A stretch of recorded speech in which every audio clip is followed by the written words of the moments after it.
সবাইকে আজকের দিনে অনেক অনেক আন্তরিক প্রীতি ও শুভেচ্ছা জানিয়ে শুরু করছি আমাদের আজকের রেসিপি। আশা করি সবাই ভালো আছেন। আমি রেনেসা রুমা চলে এলাম পাঁচমিশালি রান্নাঘরের পক্ষ থেকে নতুন একটি ভিডিও নিয়ে।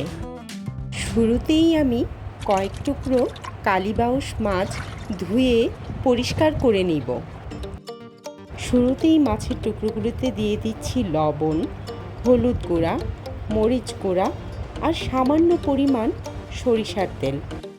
আজকে আমি আপনাদের সাথে একটা ট্রিক শেয়ার করব। মাছ ম্যারিনেট করার সময় যদি সামান্য সরিষার তেল অথবা সয়াবিন তেল দিয়ে মাছ ম্যারিনেট করে নেন, তাহলে ভাজার সময় কড়াইয়ের গায়ে মাছ লেগে যাবে না। এবার চুলাতে একটি কড়াই বসিয়ে তাতে সয়াবিন তেল দিয়ে এক এক করে ম্যারিনেট করা মাছগুলো ছেড়ে দেব। বড় মাছের টুকরো যদি ভালো মতো ভেজে দো পেঁয়াজু করে রান্না করেন, সেটির কিন্তু এক রকমের স্বাদ। আর যদি মাছ ভেজে সবজি দিয়ে রান্না করেন, সেটি আরেক রকমের স্বাদ। আজকে আমি আপনাদেরকে করে দেখাবো অনেক রকমের সবজি দিয়ে কিভাবে বড় মাছ রান্না করা যায়।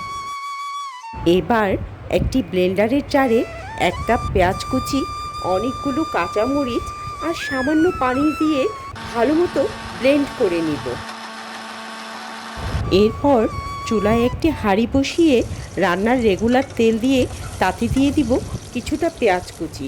পেঁয়াজ কুচিগুলো ভালো মতো ভেজে সামান্য পানি দিয়ে দিব।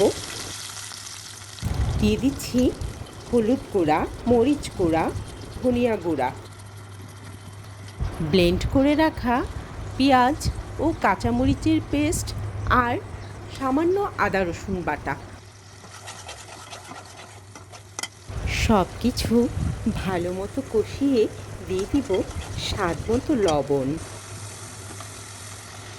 এবার কেটে বেছে রাখা ডাঁটা, কয়েক টুকরো আলু এবং কয়েকটি বরবটি দিয়ে দিব। কয়েক মিনিট পর পর সবজিগুলোকে ঢাকনা তুলে ভালো মতো নেড়ে চেড়ে দিব ভালো মতো কষানোর জন্য। দিয়ে দিচ্ছি 2 কাপ সমপরিমাণ কষে গরম পানি। এরপর এক এক করে ভেজে রাখা মাছগুলো দিয়ে দিচ্ছি। এখন অপেক্ষা করব রান্না হওয়া পর্যন্ত। কয়েক মিনিট পর কিছু ধনিয়া পাতা কুচি আর কয়েকটি কাঁচামরিচ দিয়ে গার্নিশ করে নিব। ব্যাস, তৈরি হয়ে গেল মজাদার কালীবাউস মাছের তরকারি।